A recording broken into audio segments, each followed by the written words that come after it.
Remontándonos en la historia, encontramos que en Estados Unidos se crea en 1954 un subcomité en el Senado para investigar la delincuencia juvenil y su asociación con la violencia televisiva. En 1961 se publica el primer informe de investigación sobre los efectos de la violencia en los niños. En este trabajo se recogían 11 estudios diferentes desarrollados en 10 comunidades de Estados Unidos y Canadá durante los años 1958 y 1960. Se concluía que la violencia constituía una parte integrante y fundamental de la programación televisiva. Las peleas, los asesinatos y los tiroteos eran elementos que se presentaban con gran frecuencia en las imágenes de este nuevo medio de comunicación. Además, se presentaba evidencia empírica sobre los efectos emocionales, cognitivos y conductuales de la violencia televisada en los niños.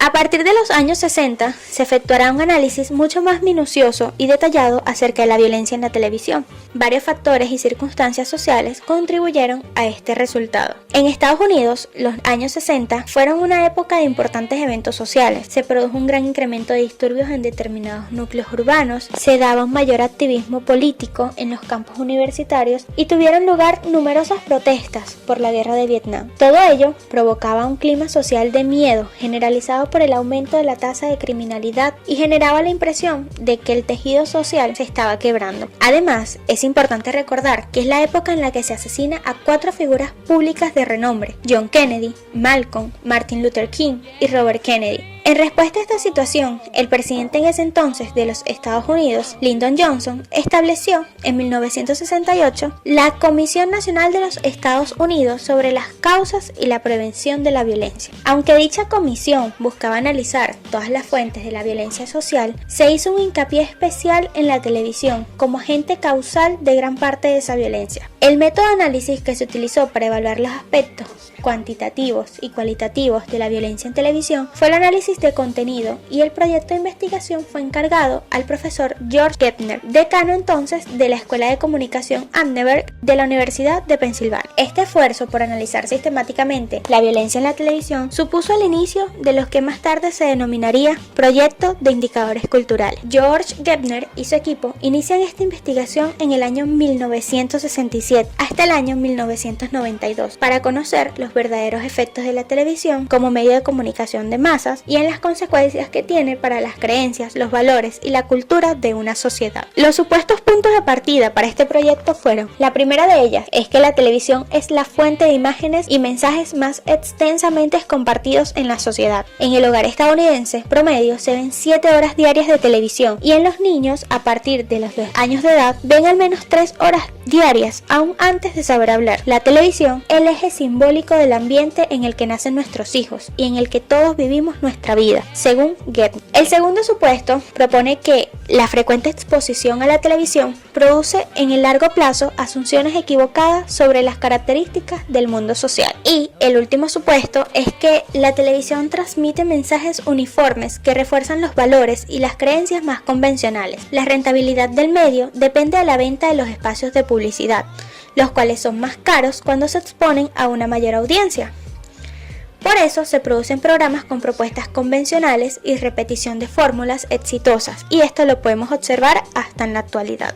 Uno de los antecedentes con los que se desarrolla el proyecto de indicadores culturales es que el mundo que se muestra en la televisión distorsiona la realidad social. Es decir, la televisión presenta una realidad a través de su mundo dramático televisivo, lo que es una realidad refractada, que afecta directamente la manera en que los individuos interiorizan lo que ven y que además es sustancialmente diferente al referente objetivo de las estadísticas del mundo real. Por ello, desde esta perspectiva, se establece que la influencia de los medios es esencialmente de carácter sutil y acumulativa, según Morgan, lo que se aparta de la línea clásica de investigación sobre los efectos de los medios, cuyo objeto de estudio era la persuasión, las campañas de información y los efectos a corto plazo, según McQuarrie. Para verificar y desarrollar estos planteamientos, Gepner y su equipo recurrieron a 3 tipos de datos: el análisis institucional de los medios, el análisis del sistema de mensajes y el análisis del cultivo. El análisis institucional de los medios estudiaba cómo se producen y distribuyen los mensajes de la televisión. La televisión sirve como vehículo para la difusión de los anuncios publicitarios. El verdadero cliente de la televisión no es el espectador, sino el anunciante, porque este hace posible la televisión. Los programas televisivos van a ser comerciales por necesidad, produciéndose una homogeneización de los contenidos audiovisuales y una consonancia de puntos de vista sobre la realidad social. De ahí se afirmó que la televisión posee un currículo oculto, en el que se presenta una visión de la vida sintética, selectiva y sesgada, y una explicación ficticia sobre cómo funcionan las cosas, que ayuda a mantener y a reforzar las conductas y los valores convencionales. El segundo es el análisis del sistema de mensajes. A lo largo de varios años, registraron y analizaron ejemplos de la programación de cada semana en horario central de máxima audiencia, en inglés prime time, en los canales de los Estados Unidos, sometiendo todo ese material a un riguroso análisis de contenido para determinar qué características tiene el mundo de la televisión. Los análisis desarrollados anualmente desde 1967 constatan que en la programación de televisión se produce un marcado sesgo a la hora de demostrar la realidad social. Según los resultados obtenidos sobre el análisis de contenido, tenemos que algunos segmentos de la población están infrarrepresentados, o sea, los negros, los hispanos o extranjeros, las personas mayores de 65 años, los menores de 18 años, estando sobrerepresentados el colectivo compuesto por personajes de mediana edad. Los hombres sobrepasan a las mujeres en una proporción de 3:1. Se presentan mayoritariamente roles tradicionales de género en la familia, el trabajo y en las relaciones románticas. Se fomentan los estereotipos, ya que las mujeres suelen estar casadas, ser atractivas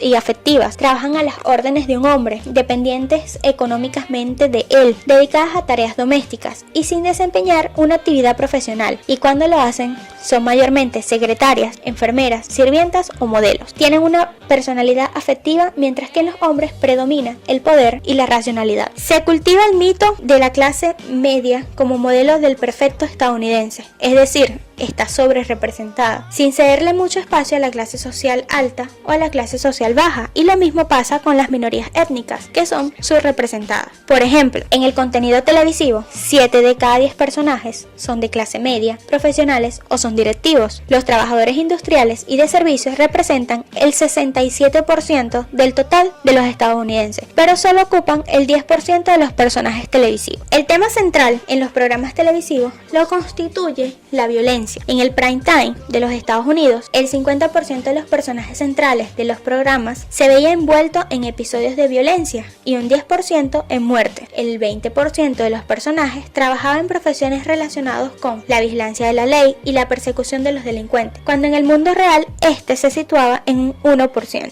El nivel de violencia era mayor en la programación infantil. En los programas de televisión suelen convertirse en criminales porque o fueron víctimas de la violencia, tienen una psicopatología o simplemente por codicia, y se ignoran temas como el desempleo o la pobreza. La televisión fomenta la ilusión de certeza en la lucha contra el crimen. Se puede determinar con este a través de medidas duras y represivas. También induciría a un sesgo de un mundo justo. Otro resultado curioso de esta investigación es que las mujeres representaban un colectivo de alto riesgo de ser víctimas, 2 veces mayor que los hombres. De esta manera, nos damos cuenta que en la televisión se potencian estereotipos moralistas de los roles de géneros, fomentan los prejuicios en temas raciales y clasistas y dan una visión sesgada de la violencia, convirtiendo la programación en una forma implícita de publicidad. Y por último, encontramos el análisis del cultivo o aculturación. Aquí, Gerner y su equipo trataban de determinar empíricamente la influencia de los contenidos televisivos en sus audiencias. Desde esta perspectiva teórica, se plantea como hipótesis central que la influencia de los medios se traducirá en la existencia de una concordancia entre la definición de la realidad dada por la televisión y las posiciones mantenidas por los receptores de ese medio. Un concepto central que se plantea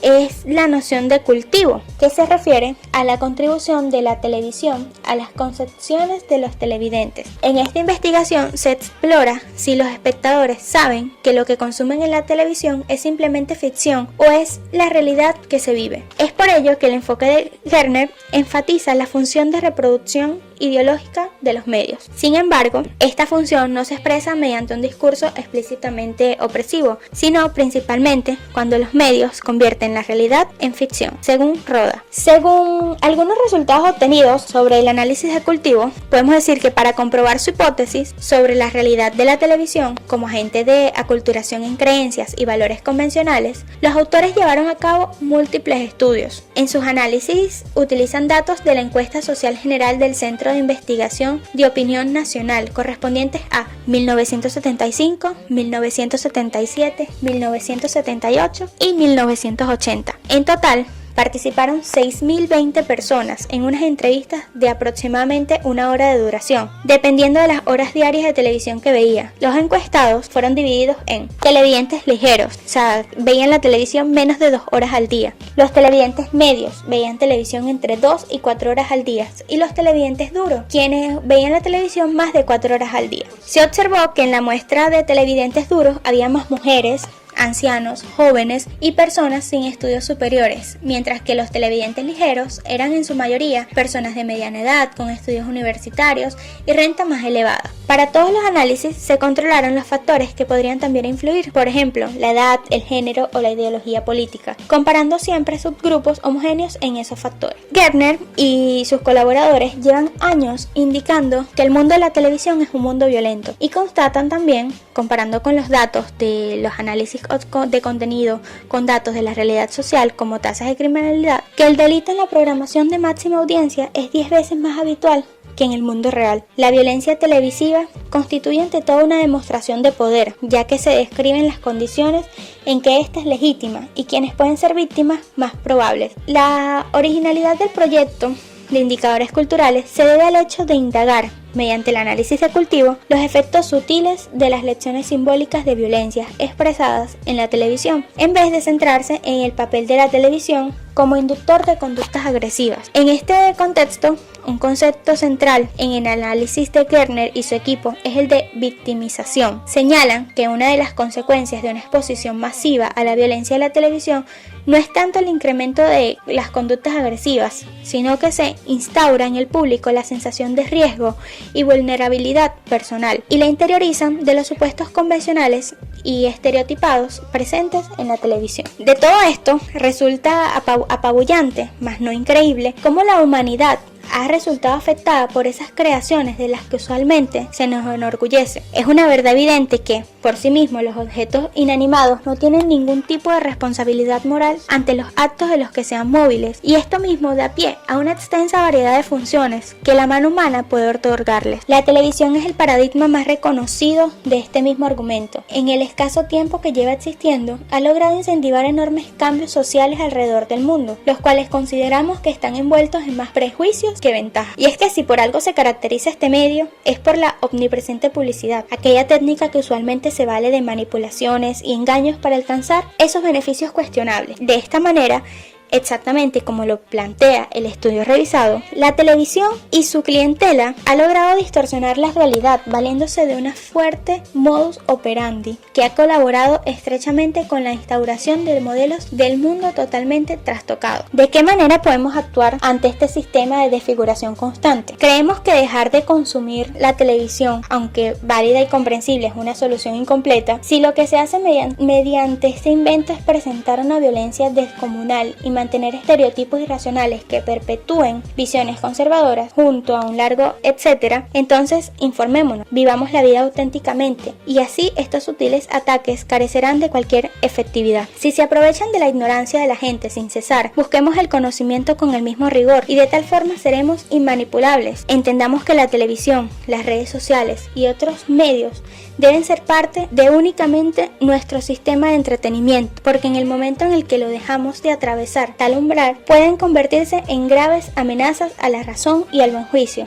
La idea es distraernos temporalmente, no escapar eternamente de una realidad.